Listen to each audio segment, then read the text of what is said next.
What's up, Escaping Fragility? Colin here for another video. I hate thinking, me too. Yeah, isn't this fun? We're at the beach, yeah. So, Chris Kirkhoff, this is a cool post. I reposted this. Let's just read what he has to say. I don't know a single character on Game of Thrones, but I can tell you what it is in every single vaccine on the market off the top of my head. I've never seen an episode of the Kardashians and have no clue what their names are, but I will show you, I assume he said blank, why 9/11 was an inside job and how fluoride is destroying your brain. There's a growing and disturbing trend of overall ignorance in American culture. It's the dismissal of logic, common sense, and humanity, and they're replaced by entertainment, sedition, ignorance, and deliberate gullibility. Rational thought is now the enemy. Critical thinking is the devil's tool. The herd mentality is taken over. The anti-intellectuals become the metaphorical equivalent of an angry lynch mob when anyone either challenges one of the mob beliefs or says anything outside the mob's self-limiting set of values. That's very, very true. And you see this a lot in academia and college, and oh man, it's just bad. People accept without questioning, believe without weighing the choices, and join the pack because in a culture where convenience rules, real individualism is too much work. It's very true. Thinking takes too much time for most people. It gets in their way of trying to fit in. That's absolutely true. Now, what we have to understand here is there's an evolutionary reason for all this. Humans evolved in nature through hundreds of thousands of years to think alike, right? Because that was conducive to group survival. You didn't really have hierarchy in hunter-gatherer tribes. In fact, the only observed hierarchies you find in hunter-gatherers are when a certain people kind of settled down in an area that had maybe abundant fish or food or whatever, and as a result, what you got was violence and you got hierarchy. Because anytime there are external resources that humans can fight over, that's what happens. But our nomadic hunter-gatherer ancestors live in a fiercely egalitarian way of life where we would roam around, we would share everything, and we were effectively a tribe, a family. Nobody thought differently for the most part because to do so could be a threat to the survival of the group for various reasons.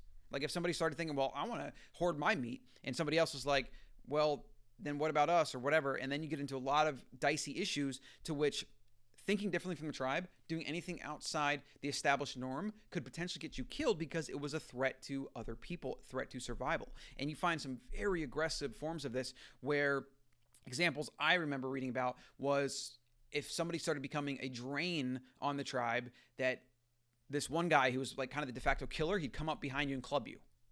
Dead. Club you dead. So yeah, I mean, obviously there was a reason for that. This was nature. We've evolved out of that, you could say, through cultural evolution. But we have a long way to go because if you look at cultural evolution and you see all the things of the inequality and some have power, some don't, some have money, some don't. And while I don't necessarily buy into the income and the financial inequality aspect of that, I do have a problem with the power inequality because you have people that can quite literally set rules and laws and regulations and control narratives and manipulate things the way that's going on in the American government and in just everyday life at this point. And these big tech companies have become just these, like, I mean, what are they? They're literal propaganda machines, right? I gotta turn that screensaver off.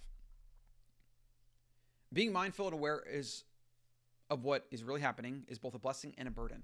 It is frustrating to know that there is very little that is in my control, but there is no way I would surrender to a life of conforming in ignorance. Giving into the consumer culture that has been portrayed is the illusion of freedom. We are only creating more suffering for ourselves because we all know intuitively that mainstream drugs, alcohol, materialism, toxic pharmaceuticals are temporary void fillers and keep us disempowered and vulnerable to the mental slavery they try to program into us. Yeah, I've actually been thinking about this a lot. So as I've been doing more YouTube and posting out about these things, I mean, all as a result of the 2020 and the insanity I've seen and the removal of, the American way of life and of the American freedoms has made me disgusted. It's made me sick. And I felt the need to kind of a call to arms to have to try to fight back a little bit.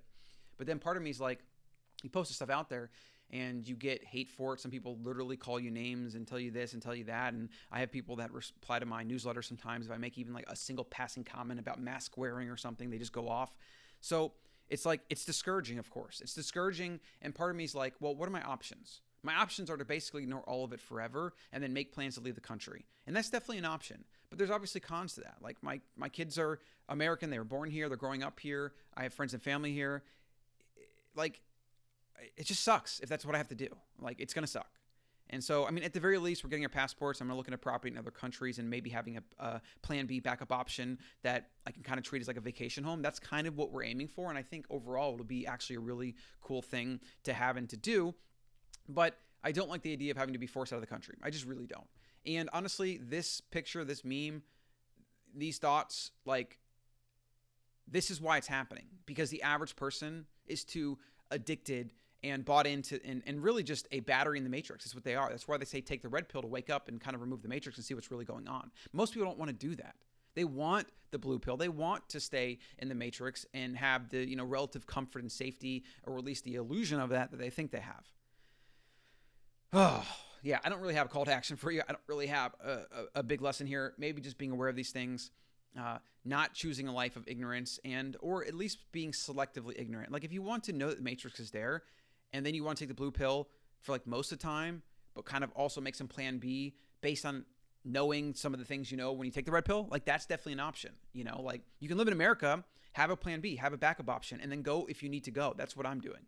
If you want to engage in certain things, whether it's social media or this or materialism, then do so in a way to which you've understood it and you have a really good grasp on what the pros and cons are. That's what I would recommend. And more than anything, stop watching the news, stop playing the game, stop getting pulled into politics. That's something I'm struggling with. I'm spending too much time paying attention and just becoming distraught and sad, and like, it's just not good for my mental health. So I'm actually taking a step back from a lot of the political things and just focusing more on health content, even though I thought I was going to kind of veer and go more into some of the political stuff, but it's just so toxic and not enjoyable that I can't do that. I just can't do that. So I'll be putting more videos like this up on Escaping Fragility. Also, check out my main YouTube, Colin Stucker, where you can find everything from health to big pharma to medical to lifestyle to exercise, literally everything, a little bit of everything based on the ancestral mind to help you live better, wake up to the reality that your environment is killing you, and the corporations are monetizing it. The corporations are basically monetizing death, and there's no outreach for that, and there's no banning of processed food or seed oils or anything like that. It's absurd. We live in a topsy-turvy world. Just is what it is. So all you can do as the individual is prepare yourself and know and think for yourself.